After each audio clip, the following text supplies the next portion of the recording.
Le ministre de l'Énergie Mohamed Arkab impose son ami l'homme d'affaires à une grosse entreprise sud-coréenne. Derrière ses allures de fonctionnaire niais, l'actuel ministre de l'Énergie, Mohamed Arkab, cache les traits d'un lobbyiste qui connaît très bien les ruses du business. Preuve en est, l'actuel ministre tente d'imposer à la grosse entreprise sud-coréenne Hyundai Development Company, HDC, un sous-traitant algérien dans le méga-projet d'une importante centrale électrique dans la wilaya de Biskra. Mohamed Arkab est-il soucieux de procurer du travail aux entreprises algériennes? Non, pas vraiment, car l'actuel ministre veut donner un marché onéreux à l'un de ses amis et proches alliés, le patron du groupe privé UK Constructor SPA, Lyes Brahim. À Biskra, l'État algérien a financé la construction de 3 grosses centrales électriques. L'une de ces centrales électriques est basée au niveau de la commune d'Oumache et une autre située à Borj de Chega. Elle est actuellement en cours de réalisation et elle devait être réceptionnée au plus tard en juin 2020, avait assuré fin août 2019 le ministre Mohamed Arkab lors d'une visite d'inspection. Or, ce délai ne sera pas respecté pour de multiples problèmes sur lesquels nous reviendrons au cours de notre article. En parallèle, l'État algérien a financé également le lancement des travaux d'une deuxième centrale électrique située à Borj Chega, toujours dans la wilaya de Biskra. Il s'agit d'une autre centrale électrique qui devrait produire 400 MW d'électricité. La réalisation de la centrale d'Oumache a été confiée au consortium sud-coréen, Hyundai Engineering à travers sa division Hyundai Development Company, HDC, créée en 2018 grâce à une scission de la société holding du groupe HDC à HDC Holding. Les projets des nouvelles centrales électriques entrent dans le cadre d'un plan global lancé et approuvé officiellement par le gouvernement algérien en 2017. Il s'agissait du lancement de 3 nouveaux projets de production d'électricité dans la ville de Biskra d'ici à 2023. Il s'agit de la centrale de la commune d'Oumeche qui produira 400 MW d'ici à 2020, de 2 nouvelles centrales de capacité respective de 1400 MW à mettre en place à l'horizon 2023. L'objectif était de faire de la wilaya de Biskra un pôle national de production d'électricité. Ces 3 projets devront permettre à l'Algérie de couvrir la demande en matière d'énergie électrique pour les industries de la région du sud-est algérien. Le programme est donc ambitieux. Malheureusement, comme pour chaque méga-projet en Algérie, des pratiques occultes viennent nourrir des dysfonctionnements qui menacent l'intérêt général. La gestion opaque et ténébreuse de Sonelgaz a fait en sorte que le marché de la réalisation de la future centrale électrique d'Oumeche et de celle de Borj Chega a été octroyé sans aucun appel d'offres et procédure de mise en concurrence. La compagnie de l'engineering de l'électricité et du gaz, CEIG, filiale du groupe Sonelgaz, a donné ce marché public suivant la délicate et controversée procédure du gré à gré à Yuson Engineering et Construction Yanco, une filiale de Sonelgaz créée en 2015 en partenariat avec Hyundai Engineering et Construction Co. et Ltd, Hyundai Engineering Co. et Ltd et Daewoo International Corp. La répartition des parts entre les différents actionnaires de Yanco est comme suit: Sonelgaz, 51% Hyundai Engineering et Construction Co. et Ltd, 31,85% Hyundai Engineering Co. et Ltd, 12,25% Daewoo International Corp.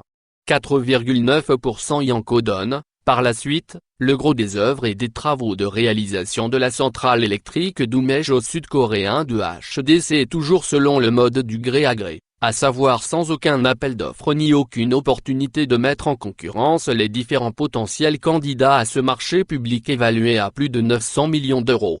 HDC prend en charge ainsi la réalisation de ce projet, mais se heurte rapidement à un différend avec le groupe Sonelgaz. Les Sud-Coréens de HDC veulent recourir à une société chinoise pour lui sous-traiter les travaux du génie civil afin d'accélérer la cadence des travaux et livrer ainsi dans les délais la nouvelle centrale électrique d'Oumeche. En clair, recourir aux ouvriers chinois pour ne subir aucun retard. Le groupe Sonelgaz refuse et ne veut pas entendre parler d'une société chinoise. Fin août 2019. Le ministre Mohamed Arkab s'est engagé à donner la priorité dans le recrutement aux jeunes de la région éligibles au profil requis. HDC ne pourra donc pas ramener des ouvriers chinois pour terminer les travaux de la centrale électrique d'Oumeche et de lancer, par la suite, les travaux de la deuxième centrale électrique située à Borj de Chega. Le groupe Sonelgaz dispose lui-même d'une filiale appelée la société Etterkib, société du groupe Sonelgaz qui assure une mission de montage et de maintenance des ouvrages et installations industrielles depuis 1978. Etterkib a été impliqué dans les travaux de construction de plusieurs centrales électriques à travers le pays comme la centrale cycle vert de Boutli-Lioran 3x400 MW. Mais Mohamed Arkab, lui-même ex-président directeur général de Sonelgaz de 2017 jusqu'à 2019, ex-président directeur général de la filiale CIG de 2010 jusqu'à 2017, a imposé un acteur privé.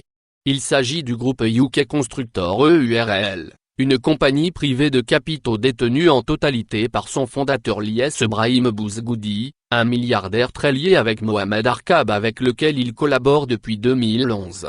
Et pour cause, le groupe UK se présente comme étant l'un des leaders dans la réalisation des travaux de préparation de sites, et des travaux de génie civil des ouvrages de centrales électriques et de stations de dessalement d'eau de mer. Cette entreprise privée fait partie des rares sociétés algériennes retenues sur la liste des entreprises préqualifiées pour les appels d'offres des entreprises énergétiques Sonatrach et Sonelgaz. Un privilège qui s'explique par la proximité de son propriétaire avec Mohamed Arbak et un autre poids lourd des réseaux affairistes en Algérie, un certain Lamine Boustila, le fils du général de corps d'armée Ahmed Boustila, ancien patron de la gendarmerie nationale, décédé le 14 octobre 2018 à l'âge de 74 ans. C'est effectivement Lamine Boustila, richissime homme d'affaires présent dans plusieurs secteurs comme celui du cosmétique, l'industrie pharmaceutique avec sa société Abdi Ibrahim Rum de Pharma ou les ports secs avec sa société Fennec Logistique, qui va permettre à Lyes Brahim Bouzgoudi de s'introduire dans le secteur très fermé et hermétique de l'énergie en Algérie. C'est le fils du général Ahmed Boustila qui le mettra en contact avec Mohamed Arkab et les autres dirigeants de Sonelgaz. Lamine Boustila va même offrir une opportunité en or à Lyes Brahim Bouzgoudi, une association avec le géant turc le groupe Renaissance à partir de 2015-2016. Le géant turc a pris contact avec Lamine Boustila pour s'introduire dans le très juteux marché algérien de l'énergie. Et le fils du général Boustila va convaincre les Turcs de s'associer avec le groupe privé UK. Grâce à Mohamed Arkab et d'autres responsables de Sonelgaz, les associés décrocheront de nombreux projets stratégiques comme celui obtenu, en 2016 concernant le marché de construction de l'usine de GE Algeria Turbine à 1 Yagou dans la wilaya de Batna. À Alger, UK et groupe Renaissance avaient leurs bureaux respectifs dans la même villa à Ben Aknoun appartenant à la famille du général Boustila. Mais cette association va rapidement tourner au divorce après 2018 et les Turcs se plaignent des menaces et chantages exercés à leur compte par le milliardaire Lyes Brahim Bouzgoudi. Le divorce avec les Turcs de Renaissance est consommé, mais il reste au patron de UK Constructors pas un allié de poids, Mohamed Arkab.